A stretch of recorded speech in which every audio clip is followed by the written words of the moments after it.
Doctor Rajkumar ಅವರಿಗೆ ನಮ್ಮ ಬಾಬರಿಗೆ ಗೊತ್ತಿಲ್ಲ, ಅವರೇನೋ ಒಂದು ಹೇಳಿದ್ದಾರೆ.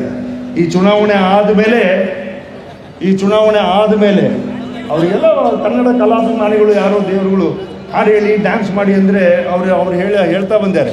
ಈ ಚುನಾವಣೆ ಆಗಿ 7ನೇ ತಾರೀಕು ಆದಮೇಲೆ 24 ಗಂಟೆ ಮತ್ತು ಎಲ್ಲ ದಿನವೂ ನಾನು ಡ್ಯಾನ್ಸೇ ಮಾಡ್ತಾ ಇರ್ತೀನಿ. ದಯಮಾಡಿ ನೀವು ಡ್ಯಾನ್ಸ್ ಮಾಡಲೇಬೇಕು ಅನ್ನೋ ಇಚ್ಛೆ ಇದ್ದರೆ ವರ್ಷಕ್ಕೊಂದ್ಸರಿ ನೀವು ಚಂದ್ರಗುತ್ತಿ ಜಾತ್ರೆ ನಡೀತೀವಿ, ಅಲ್ಲಿ ಬಂದು ಡ್ಯಾನ್ಸ್ ಮಾಡಿ. ಸೊರಬಾದ ಬಸವಣ್ಣ ದೇವರಿಗೂ ಮತ್ತು ರಂಗನಾಥ ಸ್ವಾಮಿ ದೇವಸ್ಥಾನ ನಡೀತದೆ, ಮಂಜಿದೆ ಜಾತ್ರೆ ನಡೀತದೆ, ಬಂದು ಡ್ಯಾನ್ಸ್ ಮಾಡಿ. ದಯಮಾಡಿ ವರ್ಷಕ್ಕೆ ಒಂದೇ ಒಂದ್ಸರಿ ನಾವು ಕರೆಯೋದು, ಬರ್ರಿ. ನೀವು ಈ ಊರಿನ ಅಳಿಯಂದ್ರು ಅಂತೀರಿ, ನನ್ನ ಬಾವಂದ್ರು ಅಂತೀರಿ, ಕನ್ನಡ ಕಲಾಭಿಮಾನಿಗಳ ಅಂತೀರಿ, ರಾಜ್ಕುಮಾರ್ ಅವರ ಮಕ್ಕಳು ಅಂತೀರಿ. ಇದನ್ನು ನೀವೇನಾದರೂ ಒಳ್ಳೆಯದಾಗಿ ಮಾಡಬೇಕು ಅನ್ನೋದಾದರೆ, ಡ್ಯಾನ್ಸೇ ಮಾಡಬೇಕು ಅಂದರೆ ಪ್ರತಿ ವರ್ಷವೂ ಚಂದ್ರಗುತ್ತಿ ಜಾತ್ರೆ ಬಂದು ಡ್ಯಾನ್ಸ್ ಮಾಡಿ. 5 ವರ್ಷಕ್ಕೊಂದ್ಸಾರಿ ನೀವು ಯಾವುದೋ ಕಾರಣಕ್ಕೆ ಚುನಾವಣೆ ಮಾಡ್ತೀರಿ, JDS ಮಾಡ್ತಿರೋ ಮತ್ತೊಂದು ಮಾಡ್ತಿರೋ, ಅದು ಮುಂದಿನ ಚುನಾವಣೆಗೆ ಸೋಲೋದಂತೂ ಗ್ಯಾರಂಟಿ. 100ಕ್ಕೆ 100 ಸೋಲ್ತಾರೆ. ಹಾಗಾಗಿ ನಮ್ಮ ತಮ್ಮ ಅವರು ಯಾವುದೇ ಕಾರಣಕ್ಕೂ ಈ ಬಬ್ರುವಾಹನ ಮತ್ತು ಅರ್ಜುನ ಇದರಲ್ಲಿ ಅಬ್ಬರಿಸಿ ಬೊಬ್ಬಿರಿದರೆ ಇಲ್ಲಿ ಯಾರಿಗೂ ಭಯವಿಲ್ಲ ಅಂತೇಳಿ BJP ಯಾರು ಇಲ್ಲಿ ಹೆದರಕ್ಕೆ ನಾವು ಯಾರು ಕೂಡ ಇಲ್ಲ. ಎಲ್ಲರೂ ಬಬ್ರುವಾಹನಗಳೇ, ನಾವು ಒಬ್ಬೊಬ್ಬರು ಕೂಡ ಅಂಥವ್ರೆ. ಹಾಗಾಗಿ ಯಾವುದೇ ಕಾರಣಕ್ಕೂ ಕೂಡ ನಾವು ಮಾಡ್ತಕ್ಕಂಥ ಆಸ್ತಿ ಅಭಿವೃದ್ಧಿ, ನಮ್ಮ ಜನದ ಪ್ರೀತಿ ನೀತಿ, BJP ಒಂದು ಹತ್ರ ಹೇಳ್ತಾರೆ, ಅಹಂಕಾರ ನಮ್ಮ ಆಸ್ತಿ ಆಗಬಾರದು ಅಂತ ಹೇಳಿ. ಆ ಆಸ್ತಿ ನಮ್ಮದಲ್ಲ, ಅದು ಅಹಂಕಾರ ಅನ್ನೋದು ನಮ್ಮ ಆಸ್ತಿ ಅಲ್ಲ. ನಮ್ಮ ಆಸ್ತಿ ಅಭಿವೃದ್ಧಿ, BJP ಪಕ್ಷ, ಸಂಘಟನೆ, ದೇಶ. ಇವತ್ತು ಚುನಾವಣೆ ಮಾಡ್ತಾ ಇರ್ತಕ್ಕಂಥದ್ದು ನಾವು ದೇಶಕ್ಕೋಸ್ಕರ ಚುನಾವಣೆ ಮಾಡ್ತಾ ಇದ್ದೀವೋ ಹೊರತು ಯಾವುದೇ ಮತಕ್ಕೋಸ್ಕರ ಮತ ಹಾಕಬೇಕು ಅಂತಕ್ಕಂಥದ್ದಕ್ಕೆ ಚುನಾವಣೆ ಮಾಡ್ತಾ ಇಲ್ಲ. ದಯಮಾಡಿ ನಾನು ತಮ್ಮಲ್ಲಿ ಭಾಳ ಕಳಕಳೆಯಿಂದ ನಮ್ರತೆಯಿಂದ ವಿನಂತಿ ಮಾಡ್ಕೊಳ್ತೀನಿ. ನಮ್ಮ ಚುನಾವಣೆಯಲ್ಲಿ ಸುಮಾರು 38-39 ಸಾವಿರ ಮತಗಳ ಅಂತರದಿಂದ ನಾವು ಜಾರಿದ್ದೀವಿ ಅಲ್ವಾ ದೇವೇಂದ್ರಪ್ಪನವರೇ? 38-39 ನಮ್ಮ ತಮ್ಮವರಿಗೆ ಇನ್ನೂ ಕೂಡ ಅವ್ರಿಗೆ ಹೆಂಗಾಗಿದೆ ಅಂದರೆ, ನಾನು 45,000ದಲ್ಲಿ ಗೆದ್ದುಬಿಟ್ಟಿದ್ದೀನಿ ಅಂತ. ಅದಕ್ಕೆ ಉತ್ತರ ಕೊಡಬೇಕಂದ್ರೆ ಯಾವತ್ತು ಕೊಡಬೇಕು? 7ನೇ ತಾರೀಕಿಗೆ ನಾವು ಕೊಡಬೇಕು. 7ನೇ ತಾರೀಕಿಗೆ ಏನು ಕೊಡಬೇಕು? ಯಾವ 38,000 ಅಂತ ಹೇಳ್ಬಿಟ್ಟು ಕಾಂಗ್ರೆಸ್ಸಿಗೆ ನಾವು ಲೀಡ್ ಕೊಟ್ಟಿದ್ದೀವೋ ಅದನ್ನು ಉಲ್ಟಾ ಮಾಡಿಬಿಟ್ಟು ನಾವು 40,000 ಲೀಡನ್ನು BJP ಪಕ್ಷಕ್ಕೆ ತಂದೇ ತೀರ್ತೀವಿ ಅಂತಕ್ಕಂಥ ವಾದವನ್ನು ಇಡಬೇಕು. ಅದನ್ನು ಕೊಡ್ತಕ್ಕಂಥ ಛಲ ಹೊರಬೇಕು. ನಮ್ಮ ಕಾರ್ಯಕರ್ತರ ವಿನಂತಿ ಮಾಡ್ಕೊಳ್ತೀನಿ, ದಯಮಾಡಿ ಯಾವುದೇ ಕಾರಣಕ್ಕೂ ಯಾರೋ ರಾತ್ರಿ ತಂದುಬಿಟ್ಟು ನಿಮಗೆ ಸೈನ್ ಹಾಕ್ಸ್ಕೊಂಡು ನಿಮಗೆ 1 ಲಕ್ಷ ರೂಪಾಯಿ ಬರ್ತದೆ, ಇದು ಬರ್ತದೆ, ಇವಕ್ಕೆಲ್ಲವೂ ಕೂಡ ನೀವು ದಯಮಾಡಿ ಬೀಳಬೇಡಿ. ಅವು ಯಾವೂ ಕೂಡ ಗ್ಯಾರಂಟಿ ಅಲ್ಲ. ಯಾಕಂದ್ರೆ ಅವ್ರು ಇರೋದೇ ಬಾಡಿಗೆ ಮನೆಯಲ್ಲಿ.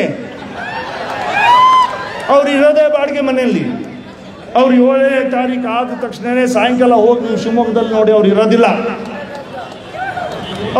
ಅಲ್ಲಿಂದ. ಈಗ ಮೊನ್ನೆ ತಾನೇ ಅವ್ರು ವೋಟ್ ಮಾಡಿದ್ದಾರೆ. ನಿಮಗೆ 6 ತಿಂಗಳಲ್ಲಿ ಒಂದು ಅವಕಾಶ ಇತ್ತು ತಾನೆ.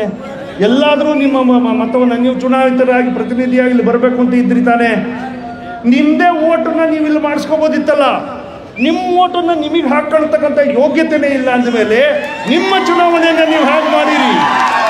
ನಮ್ಮ ತಾಲೂಕನ್ನು, ನಮ್ಮ ಜಿಲ್ಲೆಯನ್ನು ಹೇಗೆ ಅಭಿವೃದ್ಧಿ ಪಡಿಸಿದ್ದೀರಿ? ಅವರಿಗೆ ಶರಾವತಿ ಅಂದ್ರೂ ಗೊತ್ತಿಲ್ಲ, ಶರಾವತಿನಲ್ಲಿ ಬರ್ತಕ್ಕಂಥ ಮಹಾತ್ಮ ಗಾಂಧಿ ಪವರ್ ಸ್ಟೇಷನ್ ಗೊತ್ತಿಲ್ಲ, VSI ಗೊತ್ತಿಲ್ಲ, MPM ಗೊತ್ತಿಲ್ಲ, ರೈಲ್ವೇಸ್ ಗೊತ್ತಿಲ್ಲ. ಸೊರಬಾದ ಮೇಲೆ ನಾವು ತಾಳಗೊಪ್ಪದಿಂದ ನಾವು ಆನವಟ್ಟಿ, ಸೊರಬ ಆನವಟ್ಟಿ ಮೇಲೆ ಹುಬ್ಳಿಗೆ ಟ್ರೈನನ್ನು ತಗೊಂಡು ಹೋಗ್ಬೇಕು ಅಂತಕ್ಕಂಥ ಯೋಚನೆಗಳೇ ಬರೋದಕ್ಕೆ ಸಾಧ್ಯ ಇಲ್ಲ. ದಂಡಾವತಿ ನೀರಾವರಿಯಲ್ಲಿ ಈಗೇನು ಮೂಡಿ, ಮೂಗೂರು, ಆನವಟ್ಟಿ ಭಾಗಕ್ಕೆಲ್ಲ ನೀರಾವರಿಯನ್ನು ಸನ್ಮಾನ್ಯ ಯಡಿಯೂರಪ್ಪನವರ ಆಶೀರ್ವಾದದಲ್ಲಿ ಮಾಡಿದ್ದೀವಿ. 100ಕ್ಕೆ 100 ದಂಡಾವತಿ ನೀರನ್ನು ಸೊರಬಕ್ಕೆ ತಂದುಬಿಟ್ಟು ಅದನ್ನು ರಾಘವೇಂದ್ರ ಅವರು MP ಅವರ ನೇತೃತ್ವದಲ್ಲಿ ನಾವು ಮಾಡೇ ತೀರ್ತೀವಿ.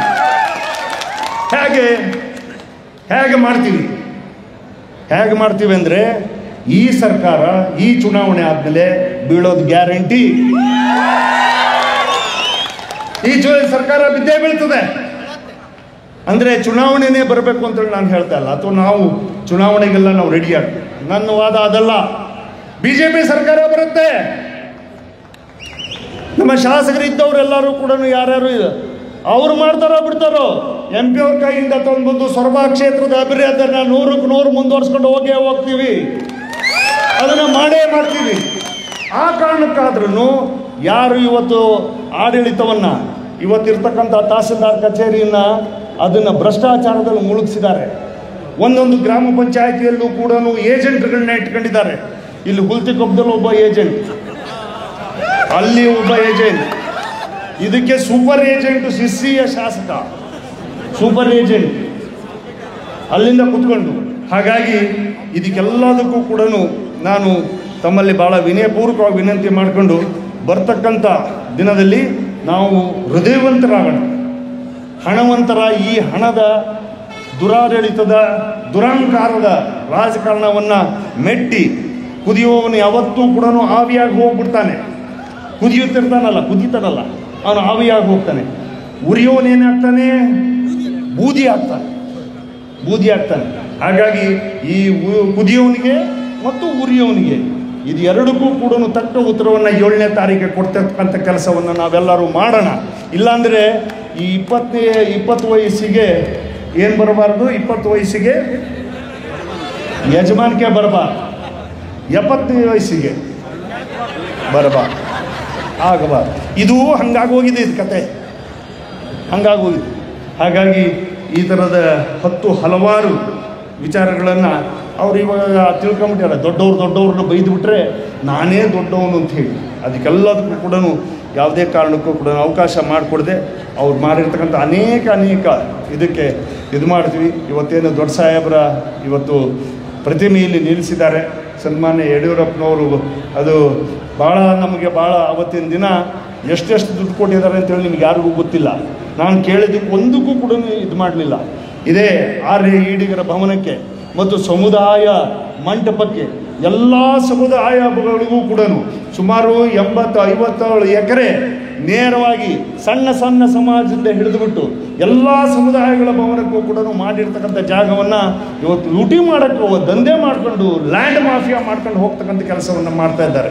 ಹಾಗಾಗಿ ಅದನ್ನೆಲ್ಲದೂ ಕೂಡ ಮತ್ತೊಮ್ಮೆ ಕ್ರಮಬದ್ಧವಾಗಿ 2 ಪಟ್ರಿ ಮೇಲೆ ಅಲ್ಲಿಂದ ಪಾರ್ಲಿಮೆಂಟು ಮತ್ತು ಇಲ್ಲಿಂದ ವಿಧಾನಸಭೆ ಈ ಎರಡಕ್ಕೂ ಕೂಡ ಪಟ್ರಿನ ಸರಿಯಾದಂಥ ರೀತಿಯಲ್ಲಿ ತರೋದಕ್ಕೆ ನಾವೆಲ್ಲರೂ ಕೂಡ ಸಜ್ಜಾಗಿ BJPಯನ್ನು ರಾಜ್ಯದಲ್ಲೂ ಮತ್ತು ರಾಷ್ಟ್ರದಲ್ಲೂ ತಂದುಬಿಟ್ಟು ಇಡೀ ಭಾರತವನ್ನು ಉತ್ತುಂಗಕ್ಕೆ ತಗೊಂಡು ಹೋಗೋದಕ್ಕೆ ನಾವೆಲ್ಲರೂ ಮುಂದಾಗೋಣ ಅಂತಕ್ಕಂಥ ಮಾತಿನೊಂದಿಗೆ